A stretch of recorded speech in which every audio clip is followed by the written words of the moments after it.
Hey everyone, welcome to the channel. For those of you who don't know me, I go by John Vibes, and even though this is my first video on here, I started using social media to promote my writing and events way back in 2008. And I was very active with writing and public speaking until about 2020, but over time the communities that I was a part of changed in some really weird and toxic ways, and I didn't know how to handle it. So I just kind of disappeared, and then 5 years flew by before I even realized it. I think now I'm ready to start sharing my ideas with the world again, though. I just don't have a fully formed vision for how I want to approach this, or what I'm going to talk about, or even who I'm going to talk to, which is a big part of the reason why I've been gone for this long. But I recently finished writing a book where I talk about how various cultural movements have evolved online over the past few decades. So I've decided to make some videos based on what I cover in the book, and then I'll see where this channel goes from there.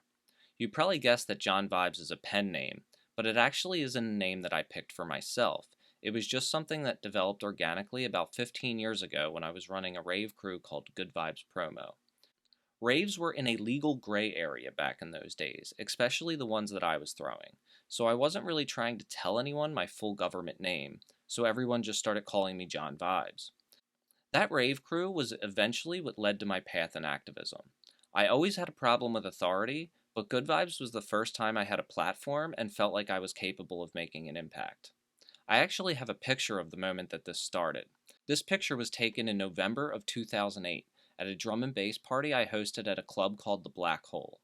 In my book, Paper Squares and Purple Stars My Life as a Rave Outlaw, I called this club Galaxy. When I published the book, I was paranoid about lawsuits, so I changed more names than I probably should have. But at this point, I'm comfortable with telling people that the real name of the club was the Black Hole. Anyway, in that picture, a very young version of me is telling the crowd that the cops were outside staking the place out, and that there was a chance we could get shut down, since we were open after 2 a.m., which is illegal in Baltimore. I got on stage and told everyone we were going to stay open anyway, and I gave a little speech about the police where I quoted NWA's most popular song. I wish I could just spell it out on here, but I want the robots to be nice to this video, and I know how that works. The reaction that I got at the party that night made me realize that I had built a platform, and that I could use this platform to share my ideas with the world.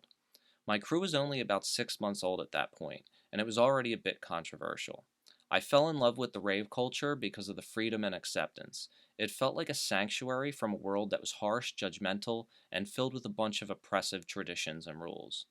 So when I found myself in a position to start hosting events of my own, I saw it more as an act of civil disobedience than a way to push electronic music. Other promoters were very serious about security and tried to do everything they could to distance themselves from the drug culture, but I welcomed it.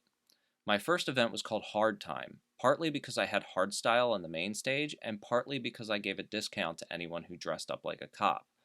I thought it would have made for a funny scene if the party got raided, which was a bit reckless now that I think about it, but I was young and crazy back in those days.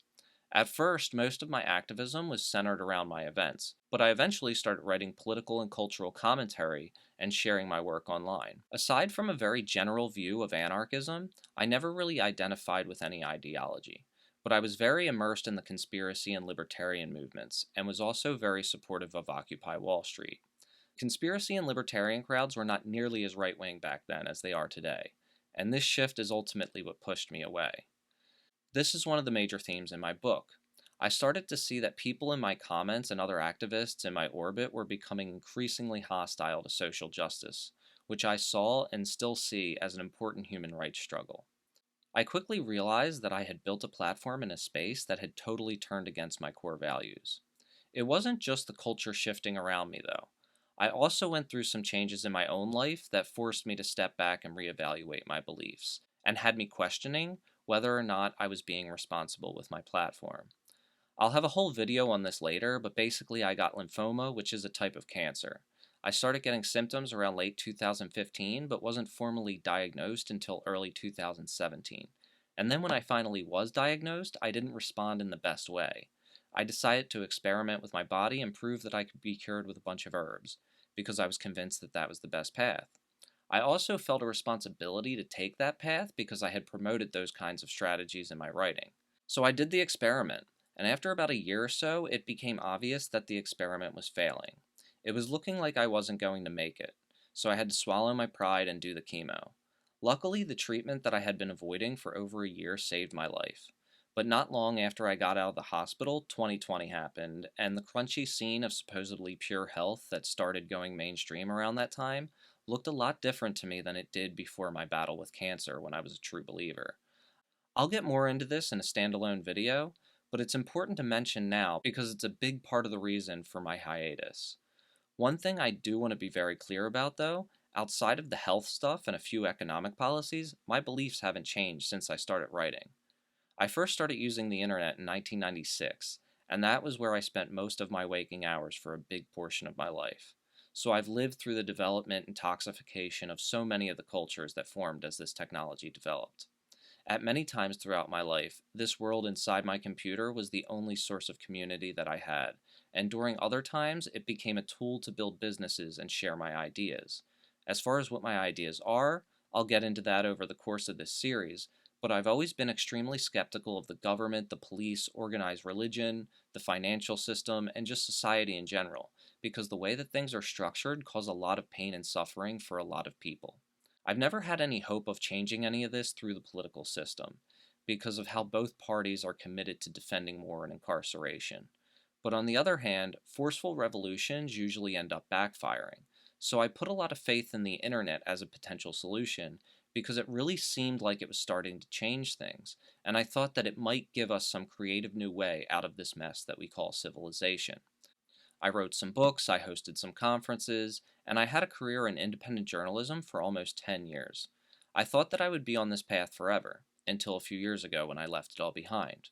When battle lines were forming in the online communities that I was a part of, I didn't have the courage or mental strength to debate such a large portion of my readers and social circle. Plus, I really think that online debates are useless anyway. Debates are a blood sport where winning is about being loud, confident, and aggressive. The facts don't actually matter as much as people think. And I can't operate in that kind of environment. I also felt like there was no longer a place for me or my perspective.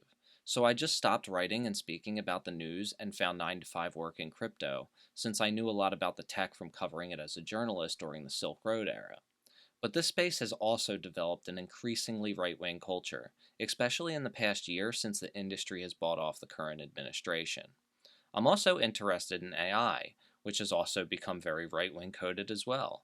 But this is pretty much only because leftists have a reflex to hate new technology. The tech industry is run by oligarchs, so this makes sense, but I have seen that these tools can actually be helpful for marginalized people. The culture does suck, though, and with the corporate capitalist system that we live under, all value flows to the top. So I definitely see how people can look at a lot of the tech and say it's a net negative. I have a different perspective, though, and this is another one of these things that kind of puts me at odds with pretty much every online community today. Leftists will judge me for being into crypto and AI, and everyone I know from the tech space is probably judging me for being woke or whatever. This is one of the many reasons why I feel really weird about putting myself out there again, but I feel weirder staying silent. I also want to look back on the things I witnessed over the years, and I think that a lot of you will probably relate to my story. I'm sure I'm not the only one who has felt alienated by the direction that culture online has went over the past few years. I'm not a journalist anymore, though, and I don't have any kind of inside sources or any information that you can't find elsewhere, except for my own personal experience. So I'm just going to give you a look at my next book and figure out things as I go. I also know I'm not super charismatic on camera and I could do a lot better with production quality, but hopefully you'll be patient with me as all of this improves over time. In my next video, I'm going to pick up here and talk about Occupy Wall Street and the impact that it had on my path specifically and the political landscape in general, and also about some of those communities that ended up totally losing the plot.